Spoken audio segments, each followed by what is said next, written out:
Hello. So, I am not a very publicly political person. However,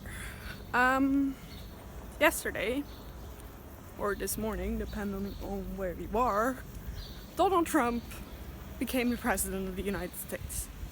And there are some protests planned, and I am going to the Women's March. Like the one in Washington, we have a version of it here, and I am going to that because I feel it's important.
Whatever our political allegiances, we see these rights being eroded, attacked even, and thanks to this worldwide movement that starts this morning, we have recognised that we have a way to fight back.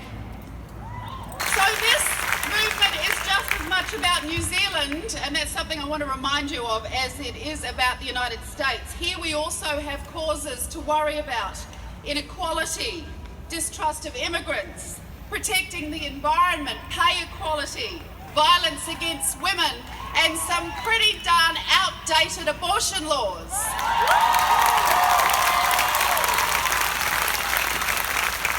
Today is not a one-off action.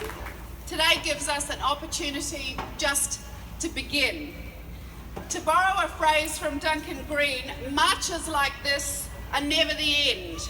If this is the end, then you have failed. It is what comes after the march that matters. I woke up very early this morning to see Donald J. Trump become the 45th President of the United States. Trust me, it's a sentence I never thought I'd have to say out loud.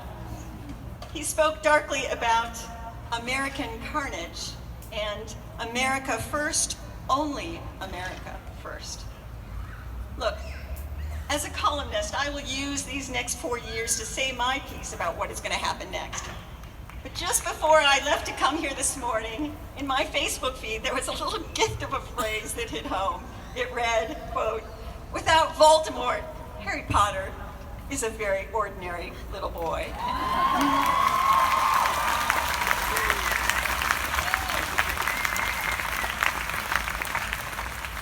The time for mourning what could have been is done. The time for defending what you know is true has just begun.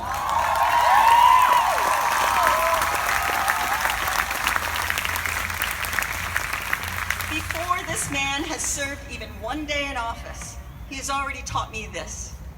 If you want to know what my new American Pledge of Allegiance will be starting this very moment, it is this. I pledge to grow what I value.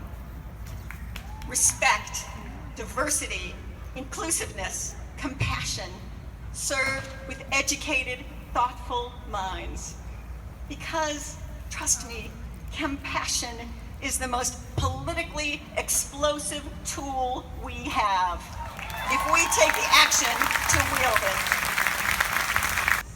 Every single one of you will have come today for your own reason, but there is something that unites all of us, and that is that we know the power of the collective. One person walking down a street is just someone with a place to go. 100 is a movement, and thousands, that creates change. And that's what you were today. You shut down Queen Street without one police officer in sight. But why here? Why New Zealand? Well, firstly, yes, I am a New Zealander, as are many of you, but I'm also a woman. Our identities and our struggles as women are not bound by where we hold our citizenship. But how easy or hard those struggles are, most certainly is. This march matters because it is a march of solidarity. It's a message that no matter where we are, who we are, as women we will speak, march, shout, and fight for other women. If we have privilege or power, we will use it for those who don't. If we have rights and a voice, we will not be satisfied until others do too. And if those rights are under threat or run the risk of being diluted, ignored, or removed, we will fight together. Now, in the past, this notion of intersectionality has caused divisions in many movements. But in this movement, we want to harness our diversity and see it as a source of strength.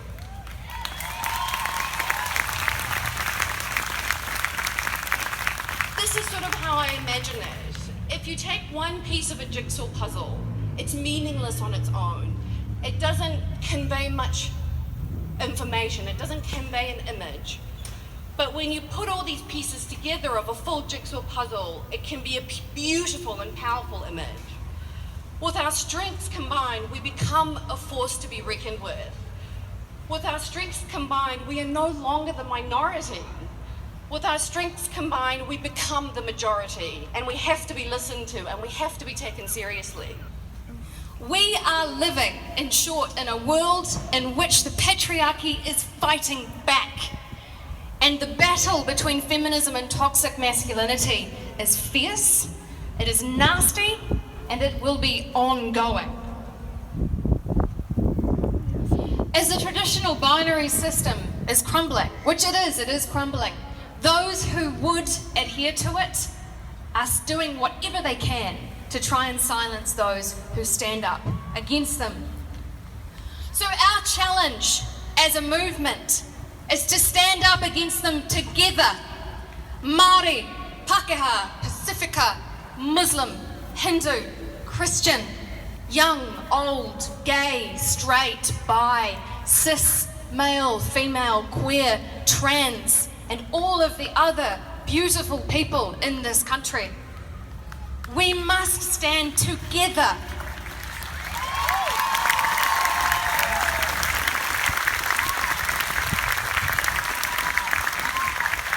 The stakes are incredibly high when a man who boasts about sexual assault can go on to become the President of the United States. But the young are fierce, and we are ready to inject feminism with new energy and momentum, to work together and learn from our older sisters and allies, to fight to the bitter end for equity and equality. The future will be hard won, but it is bright. The future is feminist. Tēnā koutou, tēnā koutou, tēnā tātou katoa.